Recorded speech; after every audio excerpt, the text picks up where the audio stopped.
Before we dive in, viewer discretion is advised. This content is for entertainment purposes. What happens when a quiet, razor-sharp English actress, known for her composure, her restraint, her refusal to play along, decides, in front of a live studio audience, that she's had enough of being spoken about instead of being spoken to? What happens when Emily Blunt looks across the view table and calmly corrects Whoopi Goldberg, live on air, without raising her voice, without smiling, without backing down? The studio lights glow warm, almost deceptively so, bathing the long, familiar table in soft amber. The audience applauds as Emily Blunt steps out, tailored and composed, every inch the poised international star. She smiles politely, waves once, and takes her seat. To the casual viewer, this looks like any other appearance, another promotional stop, another friendly conversation. But beneath the polished surface, something is already misaligned. Emily folds her hands in her lap. Her posture is upright, relaxed, alert. She listens more than she speaks as the introductions wrap. Whoopi Goldberg leans back slightly, cards in hand, her presence commanding the table the way it always does, seasoned, confident, unchallenged. Joy Behar smirks knowingly. Sunny Hostin watches with interest, chin slightly lifted. Sarah Haynes nods along, ready to keep things light. The conversation begins smoothly. Emily talks about her current project, her love of storytelling, her appreciation for strong female roles. She speaks with warmth, but not excess. Every sentence is precise. She laughs when appropriate, but her eyes never drift. She is listening, always listening. And then, almost casually, Whoopi leans forward. "So, Emily," she says, voice measured but familiar, "you've said before that you're not really interested in being a role model, right? That you don't want that responsibility. And some people hear that and think, well, that's a bit dismissive, especially coming from someone young girls look up to." The audience murmurs softly. It's subtle, but it's there. Emily's smile doesn't disappear, but it stills. Her fingers uncurl. "That's not exactly what I said," Emily replies gently. Whoopi tilts her head, eyebrows lifting just enough to suggest disagreement without open confrontation. "Well, that's how it came across to a lot of folks." There it is. Not a question. A framing. Emily inhales. Slowly. The kind of breath someone takes when deciding whether to let something slide or to correct the record. She looks at Whoopi, not defensively, not apologetically, just directly. "I actually said I don't believe any actor should be forced into moral authority simply because they are visible," Emily says. Her voice is calm, British soft, but firm. That's very different from dismissing responsibility. A few heads in the audience nod. Someone claps once, quickly, before stopping. Whoopi smiles, but it's tight. "But don't you think when you're in that position, whether you like it or not, you are responsible?" Emily's jaw tightens, not in anger, but in resolve. "I think responsibility begins with honesty," she says. And honesty sometimes means saying, "I'm not equipped to tell people how to live." Joy leans in now. "But you're still influencing them," she interjects. "So isn't that a bit of a cop-out?" The word lands heavier than expected. Emily turns toward Joy, then back to Whoopi. Her expression doesn't harden, but it sharpens. "I don't think acknowledging limits is a cop-out," she says. "I think pretending certainty where there is none, that's far more dangerous." The audience grows quieter. Even the hosts seem to feel the shift. This is no longer banter. This is correction. Whoopi chuckles lightly, attempting to diffuse. "All right, but people hear what they hear." Emily nods once. "Which is why it matters how things are repeated," she says, eyes steady. "And how they are framed." A beat. A long one. The camera cuts briefly to the audience, faces attentive, alert, sensing something rare unfolding. Then back to the table. Whoopi's smile fades just a fraction. "So are you saying the conversation around your comment was unfair?" Emily doesn't answer immediately. She looks down for half a second, as if choosing each word with care. "I'm saying," she replies slowly, "that I was quoted as rejecting responsibility when I was actually rejecting performance. And I think that distinction matters." Now the silence is unmistakable. Sunny Hostin clears her throat. "I think what Emily's pointing out is nuance," she says diplomatically. "And nuance often gets lost." Emily gives Sunny a brief, grateful glance. Then her attention returns to Whoopi. "I respect this platform immensely," Emily continues. "Which is why I wanted to clarify that, here." The word here lingers in the air. Whoopi shifts in her seat. For decades, she has guided conversations, redirected narratives, challenged guests. It is rare, exceptionally rare, for a guest to push back so cleanly, so calmly, without apology. Well, Whoopi says slowly, I appreciate you explaining it. Emily smiles, but this time, it doesn't soften the moment. Thank you for giving me the space to do so, she replies. The audience applauds, louder now. Sustained. Not explosive, but approving. Joy leans back, crossing her arms.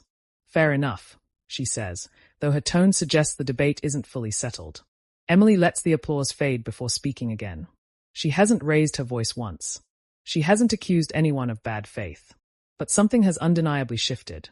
And just to be clear, she adds, I care deeply about young people watching. I just don't believe pretending to have all the answers serves them. That lands. The energy at the table is different now, more cautious, more alert. Whoopi nods, but there's an edge of recalibration happening in real time. This isn't a guest being managed. This is a guest steering the moment. Sarah Haynes smiles nervously. Well, that's certainly thoughtful. Emily chuckles lightly, breaking the tension just enough to breathe. But the undercurrent remains. As the conversation attempts to move on, the audience hasn't. They are watching Emily now, not as a polite visitor, but as someone who has quietly redrawn the boundaries of the exchange. Whoopi glances at her cards, then back at Emily. So, she says, tone lighter but eyes searching, let's talk about the film. Emily nods, cooperative, but something has already been established. She will engage. She will be warm, but she will not be misrepresented.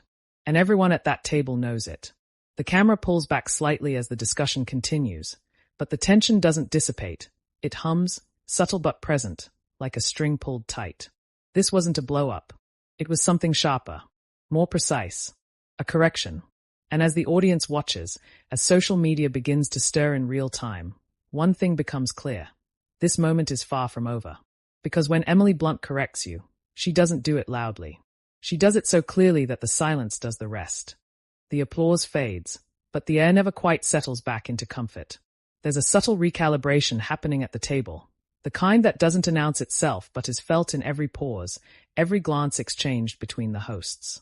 Emily Blunt sits with her legs crossed, hands resting loosely on her knee, expression composed. But now the room is paying closer attention to her than before. Not as a guest passing through, but as a presence that has quietly shifted the balance. Whoopi clears her throat, tapping the edge of her card against the table once. All right, she says, voice lighter, practiced. Let's get back to why you're here. Emily smiles politely. Of course. They talk about the film, its themes, its production, the physical demands of the role. Emily answers thoughtfully, generously crediting her co-stars and director. On the surface, everything appears normal again. But beneath that surface, the earlier exchange lingers like an echo that hasn't found a place to land.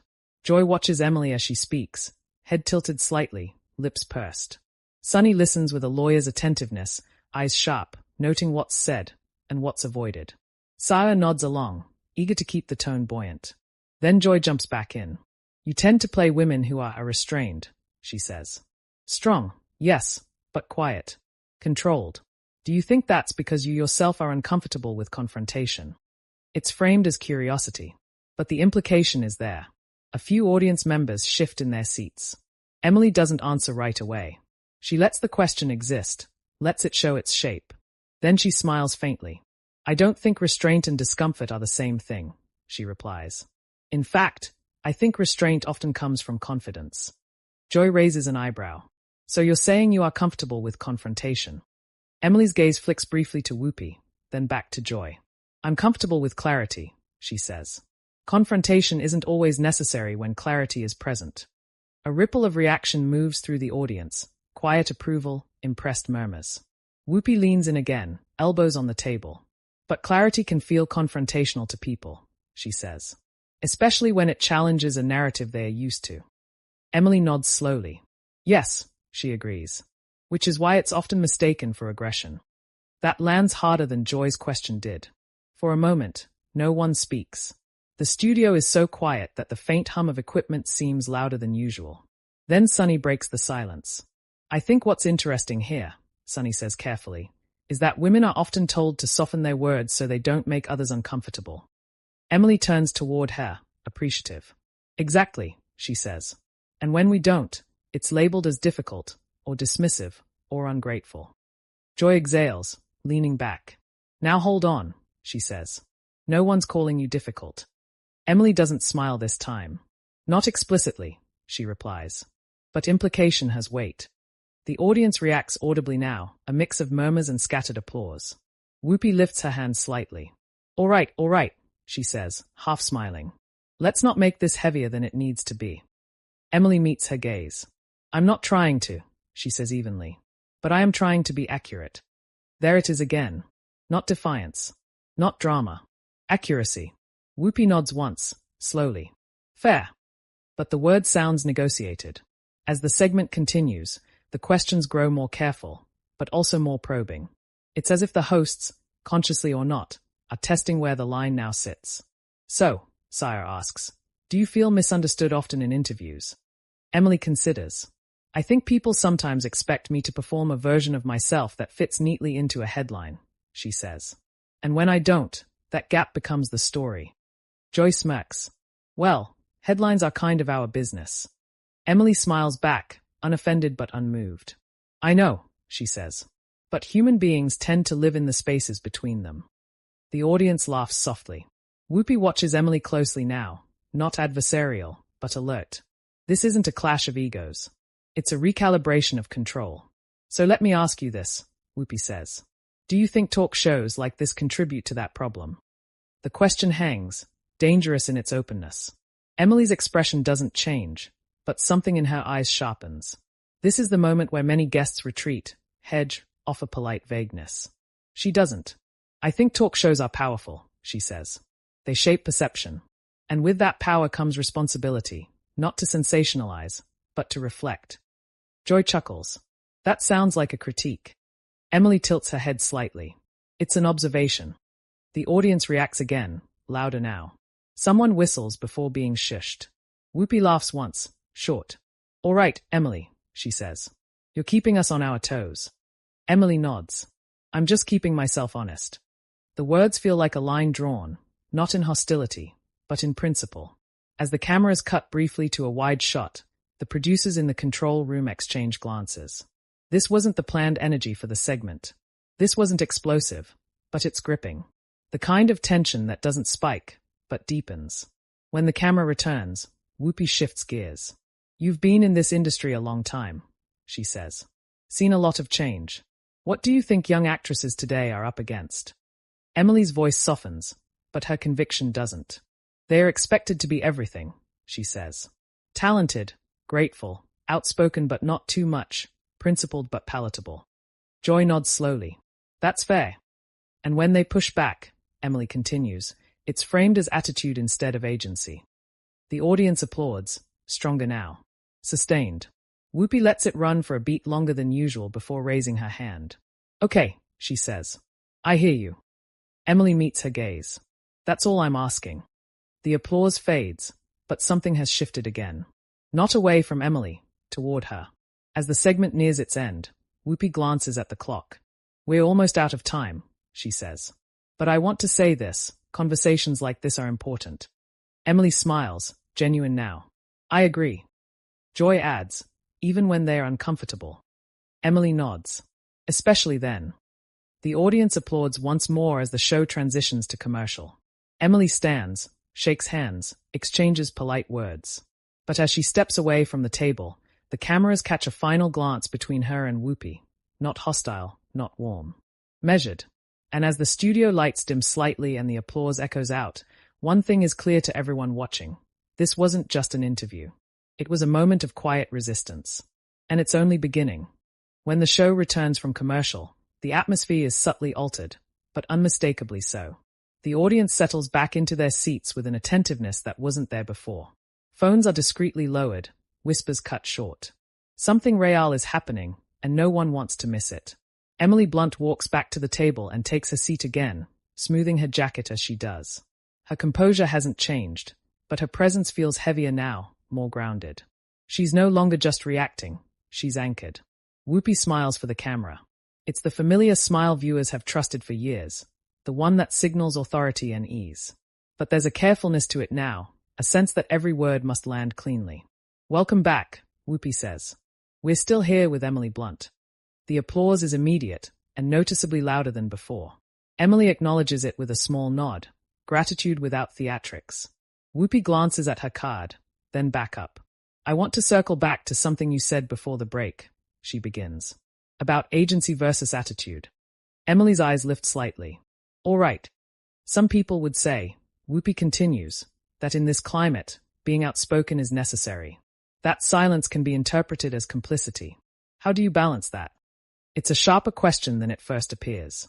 The kind designed to test alignment. Emily doesn't rush. She takes a breath, eyes briefly unfocused as if looking inward rather than outward. I don't believe silence and restraint are the same thing, she says.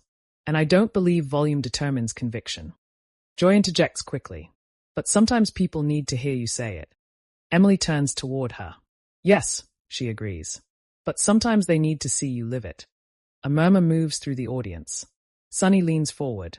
But when you have a platform as big as yours, don't you think opting out of certain conversations sends a message too? Emily's gaze meets Sunny's steadily. I don't opt out of conversations, she says. I opt out of being reduced to a soundbite. That line lands like a dropped pin in a silent room. Whoopi exhales softly through her nose. That's fair, she says. But this is television. Emily smiles gently. I know. That's why I'm choosing my words carefully. There's an almost imperceptible shift at the table. The hosts aren't steering anymore. They are navigating. Joy crosses her legs, tilting her head. You know, she says, some people watching might say this feels defensive. Emily nods once. I understand why it might, she says. But defense implies attack. I don't feel attacked. I feel clarified. The audience reacts, applause, this time unmistakable. Whoopi lifts her hand, half laughing. All right. They are with you. Emily glances toward the audience, then back. I appreciate that, she says. But this isn't about sides. Sunny raises an eyebrow. Then what is it about? Emily pauses. The longest pause yet. Not uncomfortable, but deliberate. It's about being allowed to define myself, she says quietly. In my own words. Not through assumptions. That's when the tone truly shifts. Whoopi leans back slightly, studying Emily in a way that feels less like evaluation and more like reassessment. You know, she says slowly, that's something we all fight for. Emily nods. Exactly. Joy sighs, rubbing her temple. I think part of what's happening here, she says, is that people expect celebrities to be symbols. And when you resist that, it throws them. Emily smiles, appreciative but firm.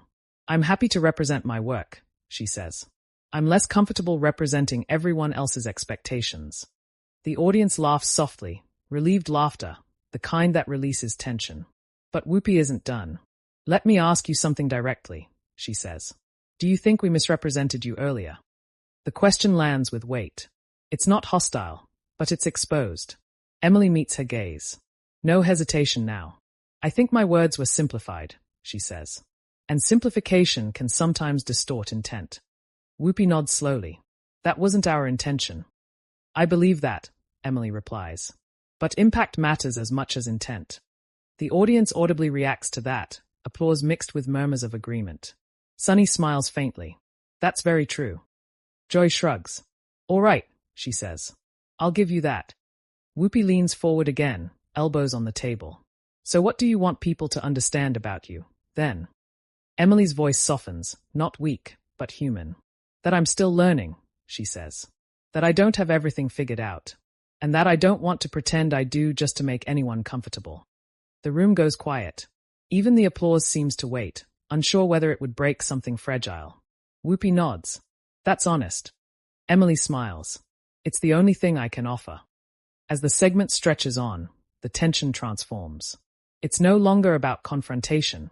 It's about control of narrative. And Emily has it. Saya speaks up, trying to lighten the mood. Well, this has certainly been enlightening. Emily laughs softly. I'm glad. Whoopi checks the clock again, then sighs. We're running out of time. The audience groans lightly. But before we go, Whoopi continues, I want to say something. Emily looks at her, attentive. This show has always been about conversation, Whoopi says. And conversations evolve. Sometimes in ways we don't expect. Emily nods. That's how they should. Joy smirks. You came in ready today. Emily smiles, not smug, not defensive. Just assured. I came in honest. The applause swells again, louder than before. Sustained. Unmistakable. As the camera pulls back, Emily thanks the hosts, stands, and waves briefly to the audience. But even as the show moves toward its close, the energy doesn't dissipate. Because viewers at home are already reacting. Social feeds are lighting up. Clips are being cut in real time.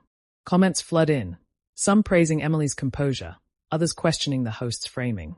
The phrase "impact matters" begins to trend. Short videos capture the pauses, the looks, the lines that landed hardest. And in the studio, as the lights dim and the audience filters out, there's a quiet acknowledgement among everyone present. This wasn't just a conversation. It was a moment of recalibration. And its echoes are only getting louder. The studio empties slowly, but the moment refuses to leave. Audience members linger in the aisles longer than usual, phones already raised, voices hushed but urgent. You can hear fragments of conversation drifting through the space. Did you hear what she said? She didn't back down at all. That was different. The kind of murmurs that don't fade when the lights go down, only sharpen as they move outward. Emily Blunt steps off the stage and into the corridor behind the set, the applause still echoing faintly in her ears. Her expression remains composed, but the adrenaline hums beneath the surface. She exhales slowly, shoulders relaxing just a fraction now that the cameras are no longer inches away. A producer approaches, offering a polite smile that carries something more than courtesy. That was quite a conversation, they say carefully. Emily nods. It was, she replies. No triumph. No regret. Just acknowledgement. Down the hall, Whoopi Goldberg removes her glasses, rubbing the bridge of her nose for a brief moment before slipping back into her familiar authority. She's been part of countless viral moments, countless heated exchanges. But this one feels different, not louder, not angrier. Sharper. Joy Behar shakes her head slightly as she walks, half amused, half irritated. She knew exactly what she was doing, she mutters, though it's unclear whether that's a critique or a reluctant compliment. Sunny Hostin remains thoughtful, scrolling through her phone already buzzing with notifications. Outside the studio, the story has already taken on a life of its own. Clips begin circulating within minutes. Not chaotic edits, not sensational jump cuts, but clean, uninterrupted moments. Emily pausing before answering. Emily saying, "Impact matters as much as intent."